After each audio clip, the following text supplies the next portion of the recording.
Hello there YouTubers, my name's Gavin Duffy and welcome to my world. I'm just doing an update on my 195 Aqua 1 marine tank setup, but I've set it up as a freshwater planted tank. Now, it's only been set up for 3 weeks, but I'll show you a little trick that I've done to add bacteria to the filter and to make the tank mature very quickly. First of all, I put all the mature plants from an original tank and lots of wood in there which had lots of bacteria on it. Plus, I took all the chlorine out of the water, which also kills bacteria by using a chlorinator. And then I added a beneficial filter bacteria in a bottle to the tank. Plus, I've also added some filter bacteria balls, and I add some every maybe 5 or 6 days, just a few at a time, to keep the filter, keep it maturing as it goes. Plus, I added mollies as the first fish, which, with mollies being the first fish, they're very hardy fish and they can withstand a lot of water parameters, and they also eat algae, which new tanks get lots of algae in, and so they helped a lot by eating the algae and being hardy, pooing a lot to fertilise the filter. I'll show you some of the plants what I've added recently. I've got that plant there. The common name is willow, underwater willow, and I do believe it's hygrophila type of plant, and that will grow quite tall, and it's got leaves like a willow, and it'll grow up and cover this wall, I'm very hoping. And also I can easily take cuttings, because all you have to do is snip a little bit off and push it in the ground. The one behind is a cutting from an old plant I had, and it's been going for about 2 years, that one behind. Plus, I've got some Canadian pondweed in the tank, Elodia, and also hornwort, which uses up a lot of nutrients, which also helps against algae and gives baby fry lots of places to hide. And at the moment, it's ready to be cut again. So all I do is get a pair of scissors, cut it off about 6 inches from the top, and then put a plant weight on it and sink it back down, and then it grows. In previous videos, I showed you my bogwood tower. Well, that's the bogwood tower now, and I put all the Anubias plants onto the tower using the hairbands method I showed you earlier. And that is some mature Anubias, some is Anubias nana and various different Anubiases. Plus I've got lots more Anubias different plants, as I'm going to add them at a later date to cover more of that wood. Now that's another piece of wood, and there's plenty of places there to add more Anubias in. And also, I bought 2 different species of cryptocorin plants 2 weeks ago. That's the cryptocorin plant there. I'll speak about this plant in a moment, but this is the same plant, and what I did was, and that's the same plant as a little cutting. Well, basically, the other plant got crypt melt, unfortunately. It was a different species of crypt, so it obviously wasn't suited to my water and melted. When you buy crypts in a pot, basically what you do is you pull the stuffing out of the pot, and there was 4 or 5 crypt plants. There's a little one there as well, in a pot, and you separate them all out. It does damage some of the roots, but they soon recover. And then you get a pair of tongs or your fingers and you plant them in the gravel, so you can get 5 or 6 plants out of one pot. But unfortunately, the other species of crypt plant that I bought, as I only bought 2 pots in the beginning, obviously didn't like my substrate and my water parameters, and within a few days it melted down very, very quickly and just disappeared. This here, it's an old mother plant of a dwarf crypt species that I had in my tank upstairs, and basically it started off with 1 plant and it grew into a great big huge bush, but it's a shallow, that's its roots there, as you can see, some of its roots, and it was spreading loads. But what happened, I dug it up from my old tank in established soil, put it into this tank, and a lot of it has melted away around the edges, and I'm just praying that it doesn't melt altogether. But I believe that as it's been in here for nearly 3 weeks now, I believe that the shock of it has actually stopped the melt, and now it's going to start spreading out again. This crypt here is 2 years old, and I think it's can't 100% remember the name, but it also could be Crypt Bartelli or something very similar. That there was one small baby crypt in my tank upstairs, but when I had it upstairs, it actually took over half of the tank, and it had so many leaves coming off it and plants, as you can see there. But I had to dig it up, and it went into terrible shock, and I was really worried, because 3/4 of it has actually melted instantly and disappeared. But in the last, say, 5 days, I don't see any signs of melt on these leaves, because the leaves look whole. When they start melting, the ends of the leaves get shredded really badly. And also, as you can see, there's new root growth on the bottom, and it looks like it's coming back, and eventually it should shed leaves nearly to the top of this aquarium, which will be brilliant if it does. And also I'm thinking about getting a couple more of these plants just to dot around the tank. Now, on my other piece of bogwood, this here is another type of Anubias, and it's a larger Anubias, and that's been attached to that piece of wood for maybe 2 years now, and Anubias grows very slowly, but the roots have actually virtually attached themselves onto the wood, and that there is Anubias nana, which is a small Anubias also on the same wood. Now, that there is a cutting of a piece of Anubias. When I took the stuff out of the tank and I put it on the top of that piece of wood, and it was only a bare stick virtually. So when you're moving Anubias around, if you get pieces with virtually no leaves on, if you attach them to a piece of wood near the top of the tank or a stone, it should grow new leaves like this one has. Now, this is the exciting part, is I've got all these stones here which are actually glued to the back of the tank, as this tank used to be a marine tank, and those stones there, I'm actually going to get some different Anubiases and maybe some Java fern, and I'm going to grow some more plants all the way up the back, I'm very much hoping. Now, in this corner, for some reason, and I do believe it's flow, I'm just going to zoom in and put the camera back, hopefully we can see them. I've got hundreds and hundreds of baby guppies there in this corner, but possibly we won't be able to see them because the fish are getting excited anyway. But for some reason they've got the whole tank to hide in. They've got all these lovely plants here to hide in, and I'm wondering if I could put my flow in a different direction, because possibly the flow's going around here so they're into that corner to hide from the flow. But the problem is with them being in this corner is everybody can see them who lives in the tank, and they can pick them off one by one, which I really am praying that it won't happen. Now, in my tank upstairs, this here, I wasn't sure if it was a dwarf, I think it's called dwarf chainsword, or if it was a miniature Valicina, a jungle vale, some people call it, because in my tank upstairs it didn't grow very tall. But what I did, I snapped it up into different pieces, and that's one bunch there which I placed here at the front, and also, not this one because that's a different one, but I've got this Valis here. Well, I'm saying it's Valis because I do believe that it is Valis now, because it's growing too tall to be a chainsword. But I've put that there, but it's got an unusually very fine leaf for a Valis. But I do believe that it is a Valis, and I'll soon find out as it starts to spread around this tank. Here, I've got a very ugly, I'm trying to think what they call it, but it's where the water goes behind and it drops down into my sump. But it looks a bit ugly because it's a bit bare. There was rocks on there, but I could have done, I suppose, but I never got round to gluing more rocks myself on there. So what I'm going to do is grow tall plants up the middle of the tank to cover it up, and that there, I bought one pot of giant Valis. Some people call it jungle val, but it's a wide leaf Valis, and the leaves can grow up to 5 or 6 foot tall in very deep water.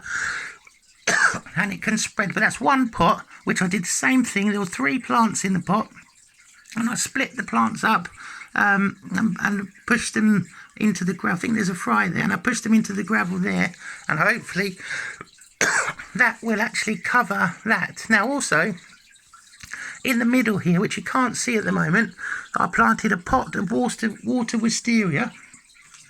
Hang on 2 seconds.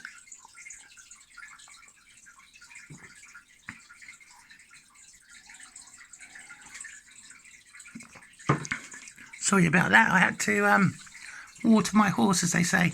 Well, anyway, that there is giant vallis, and it does spread across the hide. But back to the water wisteria. I'm looking for some more water wisteria as well, and also some people, I think there's another plant called water sprite. Well, that grows very tall and very fast, especially when there's lots of nutrients in the water, and it helps to filter the tank by adding lots of oxygen and taking away a lot of the bio waste of the tank. But and it does grow tall, and it's a brilliant thing for fry to hide in. And the secret, what I've got here, and I'm really hoping they're going to grow, I bought them from 2 different sources. I bought 2 underwater tropical water lilies, plus I bought but they didn't have any leaves on when they arrived from a company, you know, a well-known buying company.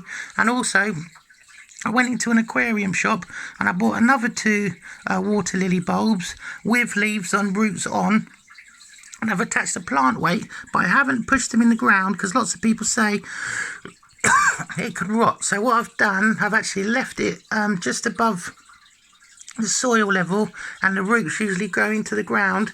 But as I say, the ones I bought from a well-known auction company arrived with no roots on, and they arrived as a little tiny marble. And basically it's like a miniature bulb that you put in the ground, but I couldn't hardly tell with the ones with no leaves on which was top or bottom. But obviously the ones with the leaves had leaves at the top and little roots coming out the bottom.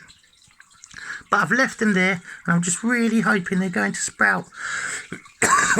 And they have lovely kind of red leaves. But in this middle bit, I'm looking to get a few more plants to grow mid-height in the tank, and also the vallis and some of the tall plants to cover the back. And this is going to be a tall plant, I'm hoping, as well, which is a tall plant, but I'm hoping it's going to thrive and do really well. Now, the fish I've got in this tank at the moment now it was originally going to be a guppy tank, but with the mollies added, I decided to leave the mollies in because they were looking really good and doing such a good job on eating the algae and everything that I've left them there. Plus, I went to a few fish stores. I was actually blown away now with the modern colours of platies. I couldn't believe how many different bright colours of platies there are. And what I did was I put in YouTube, in other people's channels, about guppy and platies living together, and guppy and mollies living together. And there were some amazing aquariums out there with thousands of guppies, thousands of mollies, thousands of platies, and even a few swordtails added in there, and even a couple of times where the actual guppies have bred gollies, where they've actually crossed between a guppy and a molly. And that would be amazing to get into my tank. Now have a look at these. That is a balloon red platy. Look at that. That is so amazing. Look at the colour on it. And that's a pure white molly, and that's a balloon molly. And look at this. Now, my dad, for my birthday, actually surprised me with these 2 dwarf gouramis. And he said, blue will look great under my lights. And that's one of the blue dwarf gouramis. And if you look at that fish, how stunning it is in amongst all the other fish. I'm just hoping that they don't eat fry too badly, because I'll be gutted. Now, this fish here, I do believe it's called something like a heart platy or something like that. I did buy 3, but I think this might be the only survivor, and I do believe it's been very inbred to get that colour, and possibly it's not a strong strain at the moment, but when it comes to the front, that's amazing colour fish, that one. And also my favourite colour platies that I've got, which is so unusual, is this. Look at this one here. Now at the moment I've forgotten the 100% name, but I might have been called a Mickey Mouse. But years ago when I was a child, Mickey Mouse platies were not like this. Have a look at that beauty. Also with the platies, that's another one there. Look at the two together. 90% of them I've asked to be females. Actually 99%, because I believe I've only got 2 males in the whole tank. And what I did was then, any different colour platy that I saw, some unusual colours, I thought I'll try one of these and try one of that. And I asked for all females, because then hopefully the babies should be kind of born the same colour as the parents, I'm hoping. I'm just trying to view into another type of platy. That's like a blue one with a red tail. And I have got, that's one there, that's okay, but the man in the pet shop put it in the bag before I could say anything, and I thought, shall I ask him to take it out, shall I not? And I thought, I'll leave it there, and we can just work with it. That's a different type. I've forgotten the name, but there was a tank of hundreds of them, so I got a couple of those, and I've got a couple of different varieties. That's a nice colour, isn't it? That's a very common. I think it's like one of the original common platies from years ago. But I thought, well, that's a beautiful fish, and I'm very interested to find out if they do have babies, is what colour the babies are going to be, and will they end up to be not nice in the future once all the colours crossbreed. Also, I thought, well, as blues are showing up absolutely brilliantly in my tank, I'll get a little shoal of neons, but I've mixed them up because I was amazed to see. Have a look at that. Have you ever seen this type of fish before? It's a cardinal tetra, but have a look what's different about it. It's so amazing. They're only juveniles. It was quite expensive, but they are called albino cardinals, and if you have a look, they're white. Look at the snow white effect on them, and I know that cardinals do school with neons, so I thought I'll get 5 just to mix up the school.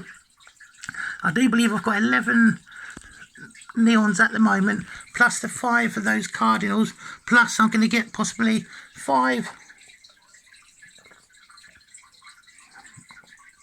original blue cardinals, and there is a local shop that's got diamond neon tetras, and they've got like all little diamonds on them, and so I might get 5 of those also. Now, the other fish we have in this tank, or rather the other livestock, there's around 7 coolie loaches, which I really like, that I've collected from my other tank. There's a couple of black ones, and maybe 4 or 5 normal colours. Plus I've got horse face loaches, which I so much love. Especially, I'll give you guys a thing. If you've got sandy bottoms, sand in your aquarium can possibly go, I'll say stagnant, but that's not the word. But it gets certain bacteria.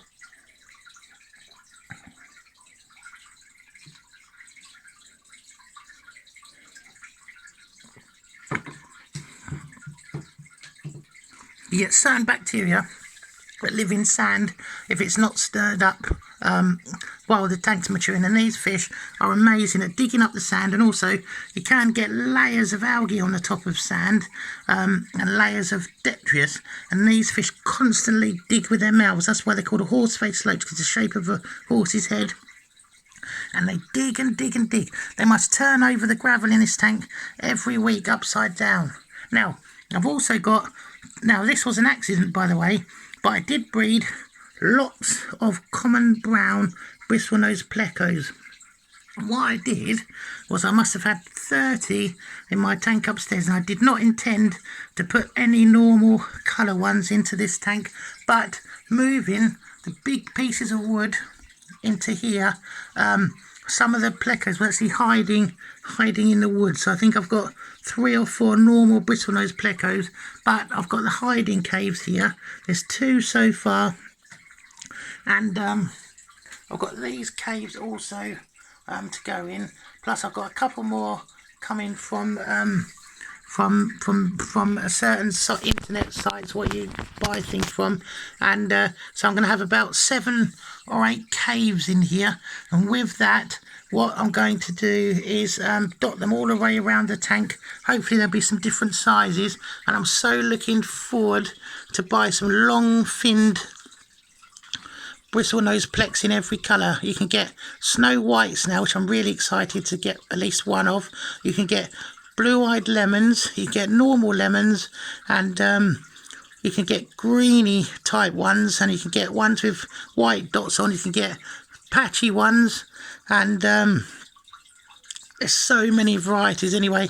And I'm going to get a mixture of long fin. I'm not going to buy any short fins anymore, but I do guess that what's going to happen is the short fin ones probably will mate with the long finned ones, and I'll probably get loads of brown babies coming out, just normal colour.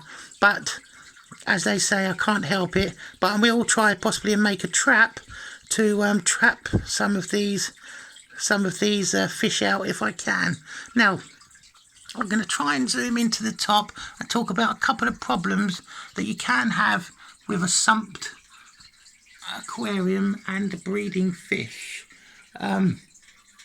Basically, this thing in the middle here has got lots of slots in the top, if you can see any slots. But anyway, what happens is, as the water level gets high... Oh, by the way, I've adjusted this, and this is the outflow of water from the sump, and I've lifted it up to make bubbles to give aeration to the tank, and it's working really well because there's tiny mega bubbles dropping down, which is giving aeration.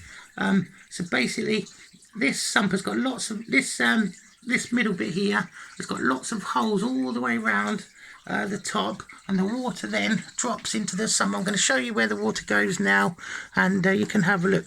Now, this is my sump running at the moment. Now, the water from there drops. What's going on? Good. The water from there drops into my first chamber. Now, in the first chamber, what I've actually got is I've got bacteria media, which grows lots and lots and lots of bacteria on it, and also it will take up some of the detritus of the tank. Now at the bottom here, I've got some bio balls, which is also grows a lot of bacteria. Plus, I've got some coral, crushed coral, which adds calcium to the water, because snails and shrimps. By the way, there is shrimps in the aquarium as well, but I haven't seen. But I did put quite a few in there, which I had in my old tank upstairs. But you can't actually see many in there at the moment. Now in here, this is the next chamber. So basically, the water goes in here, goes up through the media into the next chamber, which it runs on top of this disc, and as the water runs across, it runs down. Now the only place for the water to go is down through all these different medias. Now the top one I've got filter floss in, which will need changes in, but that takes a lot of the debris out. And then the one underneath is a very fine foam, and then the one underneath that is a finer, is a coarser foam, and at the bottom I've got more of that bacteria building foam. And then also at the very bottom I've got more crushed coral, which also gives filter bacteria a chance to grow, and also dissolves into the water, giving the water higher calcium. Now that's my pump there, which pumps water up to the top, and also my heater's in that chamber as well. Now if you have a look on this container here, this is Aquarium Rescue, made by Aqua Pond Solution, all pond solutions. Now have a look, these little balls here, okay, they're jelly balls. I'm just wobbling them about. Now they hold loads and loads and loads of filter bacteria, and what happens is you get a new tank syndrome if you're not careful.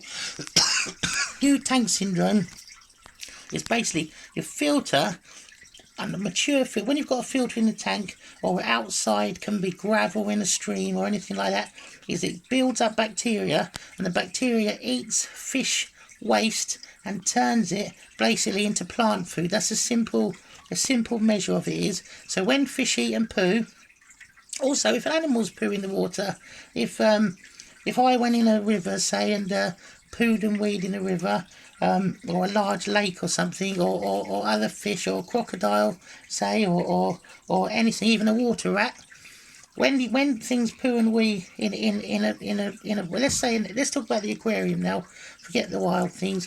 But what happens is, people buy a new aquarium, put the filter media in there, and then they can put hundreds of fish in the tank, or all the fish they can put in the tank that they want at one go. And what happens is those fish start pooing and weeing and making a mess, and snails in the tank and shrimp and catfish.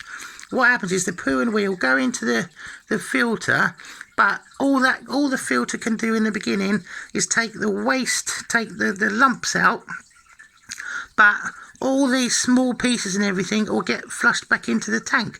Now basically, without bacteria on your filter sponges and filter media, eventually that waste is, simple terms, it will be ammonia, and that will poison your fish, and they'll get ammonia burn, and all their gills and all their fins will be full of ammonia. And then what will happen is eventually it's like you living in your own poo and everything. You'll eventually get things happen to you, and you'll get weak and die. You know, imagine if in the bath, if you weed and pooed in the bath, and then you had to get a bucket of water out to drink, and then you peed and pooed in the bath, and you kept drinking that water, eventually you're going to get something like Legionnaire's disease or something like that and die. But basically, in a filter, the filter gradually grows filter bacteria, and the poo and the wee gets turned into good stuff, which is plant food, which is ammonia nitrate. So basically, ammonia is terrible for fish, really bad, and they get ammonia burn, and then the bacteria turn it into something called nitrite, which is also really bad for fish. But then there's another set of bacteria turns it into nitrate. Now with nitrate, all your plants in your tank will grow and really well with that, and use it up and help.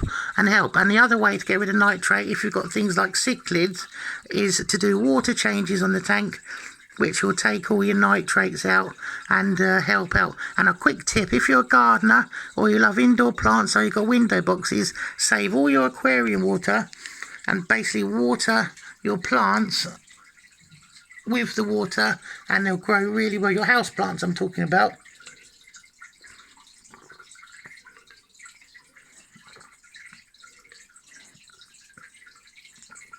Or your vegetables, by the way, all your vegetables will grow absolutely amazing.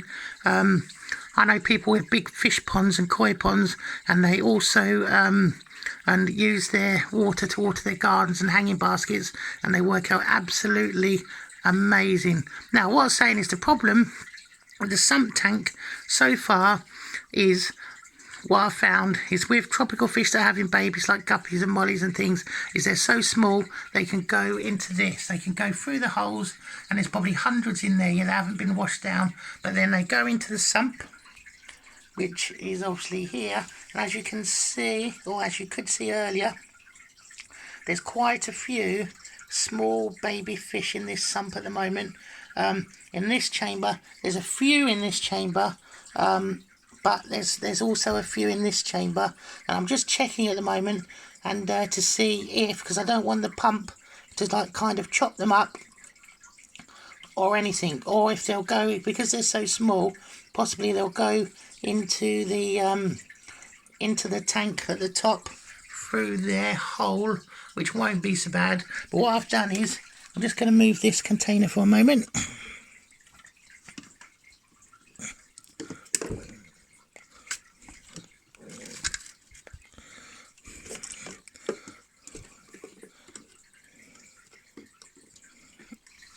What I've done is, I've built all this foam, filter foam. I'm hoping that from now on, all my babies are going to be trapped into this chamber, and every day I'll put food in there for them. And as they grow, when they get too big for the obviously the holes in the top tank, then what I'll do is I'll net them out, which I've got a good net, and put them in there. There's one there, look, you see, which isn't a bad size. As you can see, there is some bristlenose plecos in the sump for two reasons. The first reason is that they help to, any food get washed into this sump from the top, which it does do. They do a good job of eating the food, but it'd be cruel not to feed them. Never keep a fish and don't feed it. So I also put algae wafers from time to time, different food in here for them, because I also doing it for the baby guppies as well. And that there is some of the brown bristlenose plex, the normal ones, and I put them in there till I rehome them as well, which they will be rehomed very soon to different people's tanks. I've got tanks waiting for them, but as I say, that's the only problem I've had so far. Touch wood, because you never know, I might get more problems, but the problem is is baby fish going through there, down that tube there, and ending up in here. And I do actually want to breed lots of my guppies and things, so and mollies, and so I don't want to waste the babies in the sump. But it could be a godsend also, because if they do live in this chamber and I can keep them in this chamber, not go anywhere else in the sump like in the pump, that could be a brilliant growing chamber to save them from being eaten by any fish in the top tank. So it could be good eventually as a nursery. What we'll do, we'll just have to find out. Now, I have a question for you guys, what you think. And the question is, I've actually chopped up some peas. What I've done is I've got some peas and I've taken the skin off the peas, and also I've smashed up some prawns as well in the same quantity as each other, and I'm going to feed the fish in a minute with this food and see what they like best. Now, this is a good topic which I'm going to make some videos on in the near future, and this is the first video in the series of what can you feed your fish apart from store-bought fish food. Now, obviously, the fish food you buy from a fish shop is balanced diet, but with the prices of things going up and fish food and fuel and everything, can we give our fish additives from our food cupboard, what us humans like to eat? Can we feed our fish some food like that as part of their diet? Because you imagine for instance, let's say a tray of bloodworm or brine shrimp or something like that from a fish shop could cost up to £3-4 for a frozen tray, or more if they were live. Well, imagine a prawn chopped up really, really small that could also have good proteins and meat minerals and stuff for the fish as well. And obviously a big bag of prawns would cost similar price as the bloodworms would. But and also, will food from the human cupboard, can you encourage your fish to breed on that, you know, to become in condition, or is it better to use proper fish food? I will feed my fish lots of different foods week by week and make videos of it, and we can see how the food does. Does the food cloud the water more than normal fish food, let's say? Do the fish like the taste of different foods? Only fish safe foods, obviously, so we can't put stuff that's going to affect our water quality in. But I'll try to hold the video while I've got chopped prawns, and also I've got chopped peas. Now, as you can see, the fish looking quite hungry. I'm hoping that this stuff's going to sink, and I'm hoping it's going to land quite near the front of the tank, so we can watch them eat it. Now, obviously, some of it is blowing around. I'm just going to shut the lid on the tank. And do you guys think the fish are going to eat the peas more, or do you think they're going to eat the prawns more? And do you think different species of the fish will prefer the peas? Different species will prefer the prawns. Let's have a look what's going on now. I've just noticed, by the way, that lots of the mollies are kind of pecking at the peas. Now, that could actually make sense, because obviously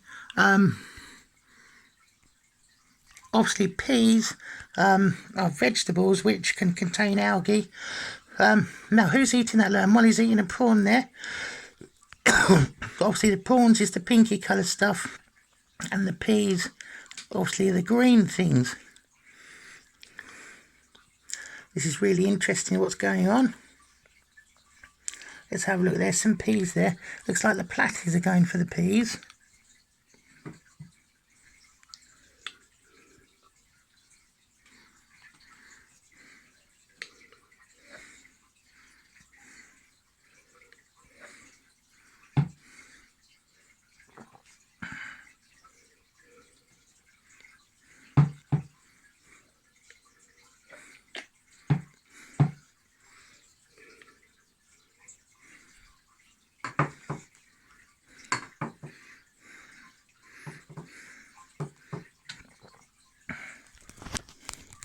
what are we reckoning so far then? I'll try and hold the camera still, I'm very sorry. My hands are wobbling slightly. Well, to me, I'm wondering if they prefer the prawns. Well, no, the peas are being eaten. Do you think I possibly should have smashed the peas up a little bit more, kind of blended them perhaps? But well, the other thing is as well, and this is interesting, which I should have said, when you're feeding your fish peas, if you have smaller fish like guppies, platies, mollies and baby goldfish, etc., and what happens is that peas actually have a skin on them, which obviously most people know, but if you throw a pea in whole, the fish can't actually get into the pea and the pea will rot. So a good tip to do is to get hold of the pea and basically pinch it. Pinch the pea on one side and the pea will actually pop out of its skin, and there's 8 peas in here which I popped out of their skin. And then what I did was, oh, there's another one of those platies, look, the heart platies. That is actually another one. So there's 2 alive out of the 3 so far, which I'm brilliant happy about. But yeah, get the skin off the peas because your fish can't actually get into them otherwise. What amazing colours in these fish, eh? I'm very happy with the colours on these fish. They're brilliant. I'm still looking. That's the other fish I've got in this tank, which I should have talked about because that's what the tank's mainly for, is the fancy guppies. I'm struggling to find locally bred fancy guppies at the moment. The ones I've got in my tank right now, let's see if we can get the loach, see him eating. The problem I've had is that all these fancy guppies from the fish shops come from all over the world. They're coming from Malaysia and they're coming from Florida, and they're coming from a lot of the Indian countries and things like that, Bangladesh and all sorts of places. Well, what's happening is that they're not being bred in the same tap water as basically, well, not tap water, but any water as us. And for some reason, the guppies I've been buying from the aquarium stores survive really, really well for maybe a week or so, and then they start shimmering and basically they die. I don't think I've had, well, actually I haven't had one guppy yet that I bought from an aquarium shop that's lived longer than maybe 5 weeks. So what I've actually been doing to get my own guppies is buying female guppies that are pregnant, letting them have babies in my water, and then the female usually dies shortly afterwards. But then I've got baby guppies which are surviving in our water, which is good. But it's also sad for all the guppies I've been trying to get. But the other thing what I've done, which is absolutely brilliant, is that anybody with the same water as me in the UK, I've bought guppies off of homebred people or people that have bred. Look at those stunning, they're amazing. Look at this albino cardinal tetras. Who would believe you could have albino cardinal tetras? The male guppy's trying to have fun with that one by the look of it. But yes, going back to the guppies is, if I can get hold of English bred guppies, especially guppies in our water, that'd be brilliant, because that solves the problem of the fish kind of getting used to our water and such and such. Now, that there is a piece of chopped up, mashed up prawn, and it does seem like the fish are kind of going over it, but they're not too interested. Let's have a look in this corner, what's gone down quite a lot. Let's zoom in really, really well. What is everybody eating? Now look at that, peas. Are they eating the prawn? Are they? Aren't they? Well, actually, they are eating the prawn as well. Possibly. I'll tell you one thing as well. Do not give your fish raw peas, for the simple reason is they'll be too hard. I do believe they'll be too hard for them to eat. So obviously, the frozen peas that are cooked, you can, they're softer. Now, one lesson I might have learned today is that with the peas especially, I might mash them up a little bit more, because I do believe they're a little bit hard for the fish to eat. I'm not saying they won't eat them eventually. I'm just saying that they're a little bit hard for them to just... Look at that, look at that. Now that molly there, I do believe that was a piece of pea. Look, the molly seems to be going for the peas quite heavily. Who's going for the... Well, actually, the mollies are going for both. The platies, they don't seem to be... basically, most of the fish that are eating this stuff, to me, let me know in the comments what you believe, but it looks like the mollies are absolutely going berserk on it, because that's a molly there. The platies are actually having a look. The guppies are having a look, but it seems like the mollies are actually kind of feasting on it, like, you know, quite amazingly, actually. So, let me zoom out a little bit again. That there is 2 types of food. I only give them in small quantities that you can feed your fish. That is not bought from a fish store, but it should have plenty of vitamins, and it could be part of your balanced diet, and very cheap. I mean, I reckon that amount of food I'll just put in there wouldn't cost much more than 2 or 3 pence, and the equivalent of that in frozen fish food or something might have cost, well, if it was live food, that probably, I would say, would have cost a good £4. If it was frozen tray of fish food, I believe that would equivalent to about 6 or 8 cubes of a frozen thing, and one frozen tray is anything from £2.50 to £3.50. So if you divide that by say 6 or 8 cubes, that would probably have cost about £1.50's worth of food to feed the fish. And then if that was kind of like tablets and that, you know, like Pleco algae wafers and everything, that would probably be an equivalent of 10 of those, which would be, I don't know, well, that would probably only cost about, well, probably cost about 50 or 60p.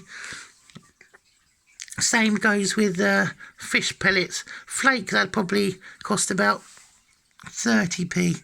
But I'm not telling people just to feed their fish on home food out the cupboard. I'm just saying that you can give your fish an extra variety of food, possibly condition them from breeding, and give them something, you know, some variety in their diet. And also can be fun for you to watch your fish eating, because it's always fun to watch fish eating, isn't it? And give them, you know, like you wouldn't want to eat steak and chips every night. You'd get bored, whereas one day you could eat pasta, and another day you could have a roast dinner, and it's good. Now, oh, look at this, look at this, look at this. This is one of the bristlenose plecos. Now, would you think he's gone for the peas? He's actually, by the look of things, he's actually eating the prawns, look. So that just shows you the bristlenose plecos do not just eat salad. Therefore, it's interesting, because with plecos and things, people give them greens, but they don't give them enough protein in their diet. And obviously that's a female, probably ready to breed in the near future. Maybe she's building eggs up, and it looks like she's going mad for the meaty food. Now, a quick secret, tell you a little secret. This